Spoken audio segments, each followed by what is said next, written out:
दोस्तों, आज हम सुनेंगे भगवती चरण वर्मा जी की लिखी कहानी प्रायश्चित। तो आइए सुनते हैं आज की कहानी। अगर कबरी बिल्ली घर भर में किसी से प्रेम करती थी तो वह रामू की बहू से, और अगर रामू की बहू घर भर में किसी से घृणा करती थी तो वह कबरी बिल्ली से। रामू की बहू 2 महीने हुए मायके से प्रथम बार ससुराल आई थी। पति की प्यारी और सास की दुलारी 14 वर्ष की बालिका। भंडार घर की चाबी उसकी करधनी में लटकने लगी। नौकरों पर भी उसका हुक्म चलने लगा और रामू की बहू घर में सब कुछ। सास जी ने माला ले ली और पूजा पाठ में मन लगा लिया कि बहू आ गई। लेकिन ठहरी 14 वर्ष की बालिका। कभी भंडार घर खुला रह गया तो कभी भंडार घर में बैठे बैठे सो गई। कबरी बिल्ली को मौका मिल गया और वह घी दूध पर जुट गई। रामू की बहू की जान आफत में और कबरी बिल्ली के छक्के पंजे। रामू की बहू हांडी में घी रखते रखते ऊँघ गई और बचा हुआ वो घी कबरी के पेट में समा गया। रामू की बहू दूध ढककर मिश्रानी को जींस देने चली गई और इधर दूध नदारद हो गया। अगर बात यहीं तक रह जाती तो बुरा न था। कबरी रामू की बहू से कुछ ऐसा परच गई थी कि रामू की बहू के लिए खाना पीना भी दुश्वार हो गया था। रामू की बहू के कमरे में रबड़ी से भरी कटोरी पहुंची ही थी और रामू जब आए तब तक कटोरी साफ चटी पड़ी थी। बाजार से बलाई आई और जब तक रामू की बहू ने पान लगाया बलाई गायब। और ये सब काम था कबरी बिल्ली का। रामू की बहू ने तय कर लिया कि या तो यह घर में रहेगी या तो फिर कबरी बिल्ली। मोर्चाबंदी हो गई और दोनों सतर्क हो गए। बिल्ली फंसाने का कटघरा आ गया। उसमें दूध, मलाई, चूहे और भी बिल्ली को स्वादिष्ट लगने वाले विविध प्रकार के व्यंजन रख लिए गए। लेकिन बिल्ली ने उधर निगाह तक न डाली। इधर कबरी ने सरगर्मी दिखाई। अभी तक तो वह रामू की बहू से डरती थी, पर अब वह साथ साथ लग गई, लेकिन इतने फासले पर कि रामू की बहू उस पर हाथ न लगा सके। कबरी के हौसले बढ़ जाने से रामू की बहू को घर में रहना मुश्किल हो गया। उसे तो मिलती थी सास की मीठी मीठी झिड़कियाँ, डांट, और पति देव को मिलता था रूखा सूखा भोजन। एक दिन रामू की बहू ने रामू के लिए खीर बनाई। पिस्ता, बादाम, मखाने और तरह तरह के मेवे दूध में उटाए गए। सोने का वर्क चिपकाया गया और खीर से भरकर कटोरा कमरे के एक ऐसे ऊंचे ताक पर रख गया जहां तक बिल्ली ना पहुंच सके। रामू की बहू इसके बाद पान लगाने में लग गई। उधर बिल्ली कमरे में आ गई। ताक के नीचे खड़े होकर उसने ऊपर कटोरी की ओर देखा और सूंघा। माल लगता है अच्छा है आज। जो ताक थी उसकी ऊंचाई अंदाजी। उधर रामू की बहू पान लगा रही है। पान लगाकर रामू की बहू सास को पान देने चली गई और कबरी ने छलांग लगा दी। पंजा कटोरे में लगा और कटोरा छनछनाहट की आवाज से नीचे फर्श पर गिर पड़ा। आवाज रामू की बहू के कान में पहुंची। सास के सामने पान फेंक कर वह दौड़ी। क्या देखती है कि फूल का कटोरा टुकड़े टुकड़े हो गया। खीर फर्श पर और बिल्ली डटकर खीर चख रही है। रामू की बहू को देखते ही कबरी चंपत हो गई। रामू की बहू पर खून सवार हो गया। अब न रहे बांस न बजे बांसुरी। रामू की बहू ने कबरी की हत्या करने के लिए कमर कस ली। रात भर उसे नींद न आई। किसी तरह दांव पेंच लगाकर कबरी पर वार किया जाए कि फिर वह जिंदा न बच सके। यही पड़े पड़े रात भर सोचती रही। सुबह हुई, वह देखती है कि कबरी देहरी पर बैठी बड़े प्रेम से उसकी ओर देख रही है। रामू की बहू ने कुछ सोचा। इसके बाद मुस्कुराती हुई वह उठी। कबरी रामू की बहू के उठते ही खिसक गई। रामू की बहू एक कटोरा दूध कमरे के दरवाजे की डेहरी पर लाकर रख दिया। हाथ में पाटा लेकर वह लौटी तो देखती है कि कबरी दूध पर जुटी हुई है। मौका हाथ में आ गया था। सारा बल लगाकर पाटा उसने बिल्ली पर पटक दिया। कबरी न हिली, न डुली, न चीखी, न चिल्लाई, बस एकदम उलट गई। आवाज़ जो हुई तो महरी झाड़ू छोड़कर, मिश्रानी रसोई छोड़कर और सास पूजा छोड़कर घटना स्थल पर उपस्थित हो गईं। रामू की बहू सर झुकाए अपराधिनी की भांति बातें सुन रही है। महरी बोली, अरे राम रे, बिल्ली तो मर गई माँ जी, बिल्ली की हत्या बहू से हो गई, यह तो बहुत बुरा हुआ। मिश्रानी बोली, माँ जी, बिल्ली की हत्या और आदमी की हत्या बराबर है। हम तो रसोई न बनावेंगे जब तक बहू के सिर पर हत्या रहेगी। सास जी बोली, हाँ ठीक तो कहती हो, जब तक बहू के सर से हत्या न उतर जाए तब तक कोई न पानी भी तो नहीं पी सकता, खाना कैसे खाएगा। बहू यह क्या कर डाला? महरी ने कहा, तो फिर क्या करें, कहो तो पंडित जी को बुलाए लाई। सास की जान में जान आई। अरे हाँ भाई, जल्दी दौड़ के पंडित जी को बुला लाओ। बिल्ली की हत्या की खबर बिजली की तरह पड़ोस में फैल गई। पड़ोस की औरतों का रामू के घर तांता बंध गया। चारों तरफ से प्रश्नों की बौछार हो रही थी और रामू की बहू सिर झुकाए बैठी हुई है। पंडित परमसुख चौबे छोटे और मोटे से आदमी थे। लंबाई 4 फीट 10 इंच और तोंद का घेरा 58 इंच। चेहरा गोल मटोल, मूछें बड़ी बड़ी, रंग गोरा और चोटी कमर तक पहुंचती थी। कहा जाता है कि मथुरा में जब पसेरी खुराक वाले पंडितों को ढूंढा जाता है तो पंडित परम सुख जी को उस लिस्ट में सबसे ऊपर रखा जाता है। पंडित परम सुख पहुँचे और कोरम पूरा हुआ। पंचायत बैठी। सास जी, मिश्रानी, किसुन की माँ, छन्नू की दादी और पंडित परम सुख। बाकी स्त्रियां बहू से सहानुभूति प्रकट कर रही थी। किसनू की माँ ने कहा, पंडित जी, बिल्ली की हत्या करने से कौन नरक मिलता है? पंडित परमसुख ने पन्ना देखते हुए कहा, केवल अकेले बिल्ली की हत्या से तो नरक का नाम नहीं बतलाया जा सकता। वह मुहूर्त तो मालूम हो जब बिल्ली की हत्या हुई, तब नरक का पता लग सकता है। अरे यही कोई 7 बजे सुबह, मिश्रानी जी ने कहा।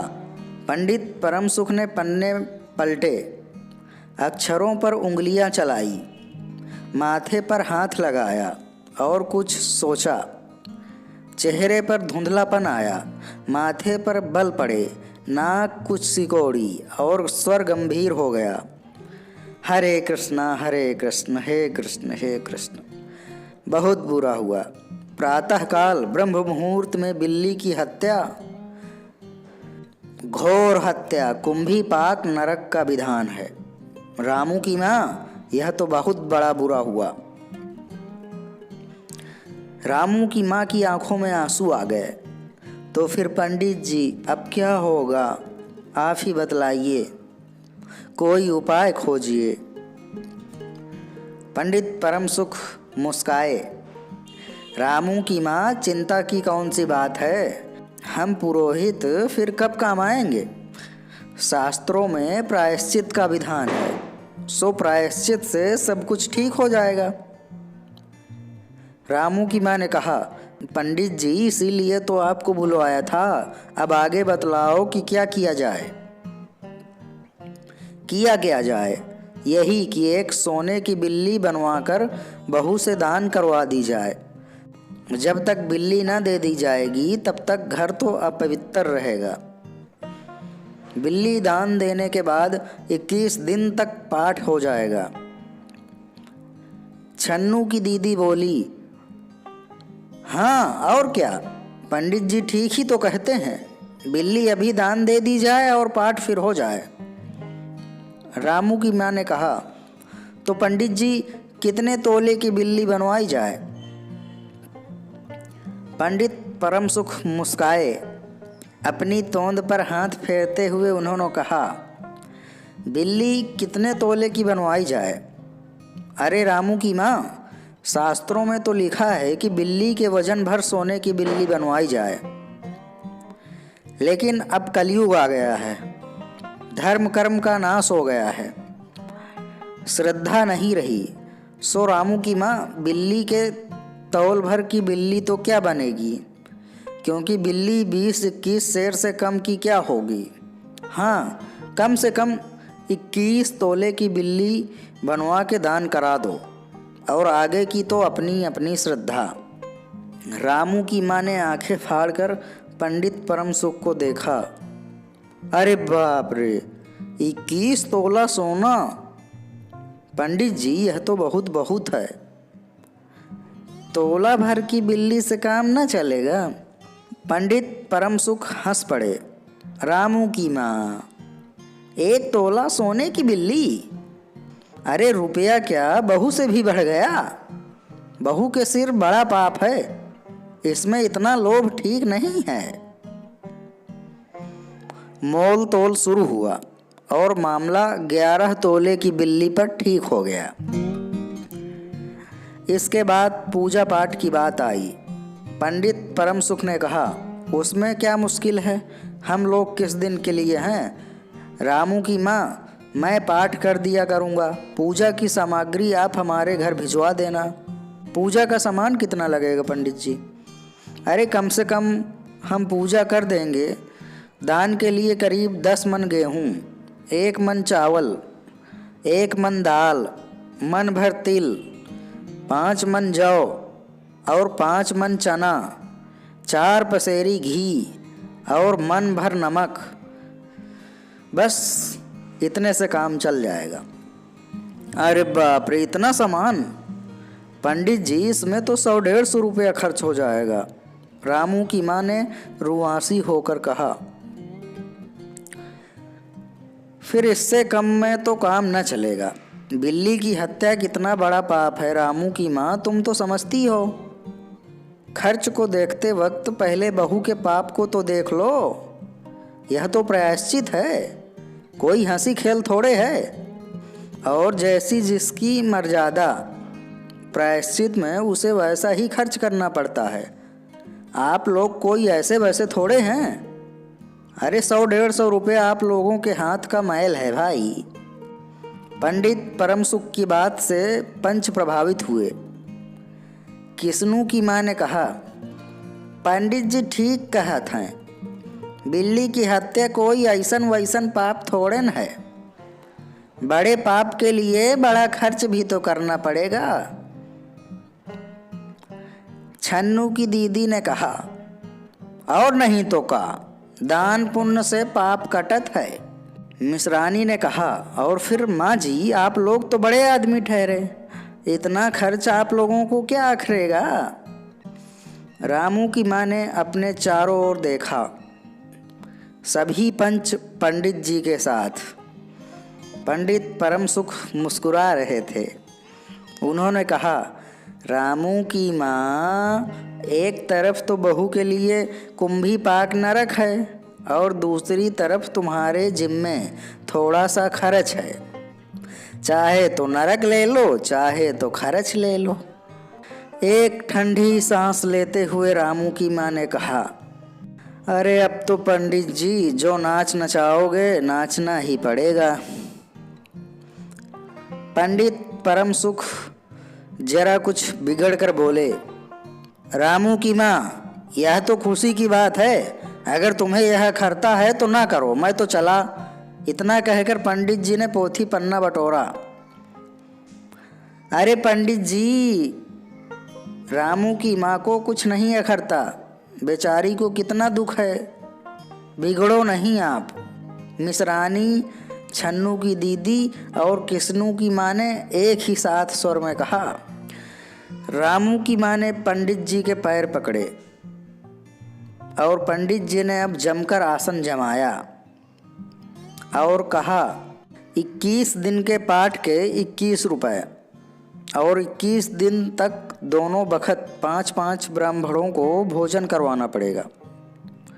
कुछ रुककर पंडित परम सुख ने कहा, सो इसकी चिंता ना करो, मैं अकेले दोनों समय भोजन कर लूँगा और मेरे अकेले भोजन करने से 5 ब्राह्मण के भोजन का फल मिल जाएगा। यह तो आप पंडित जी ठीक कहा थन। पंडित जी के तोन तो देखो। मिश्रानी ने मुस्कुराते हुए व्यंग किया। अच्छा तो फिर प्रायश्चित का प्रबंध करवाओ। रामू की माँ 11 तोला सोना निकाल लाओ, मैं उसकी बिल्ली बनवा लाऊं। 2 घंटे में मैं बनवा कर लौटूंगा। तब तक सब पूजा पाठ का प्रबंध कर रखो और देखो पूजा के लिए जो जो बोला था ना सब होना चाहिए। पंडित जी की बात खत्म नहीं हुई थी कि महरी हाँफती हुई कमरे में घुस आई और सब लोग चौंक उठे। रामू की माँ ने घबरा कर कहा, अरे अब क्या हो गया? महरी ने लड़खड़ाते स्वर में कहा, माँ जी, बिल्ली तो उठकर भाग गई। बस यही थी आज की कहानी। तो दोस्तों, कैसी लगी आपको कहानी? अगर कहानी अच्छी लगी हो तो एक लाइक तो बनता ही है और ऐसी ही हिंदी साहित्य की सुप्रसिद्ध कवियों की कहानियाँ सुनने के लिए हमारे चैनल को सब्सक्राइब कीजिए। धन्यवाद, शुक्रिया।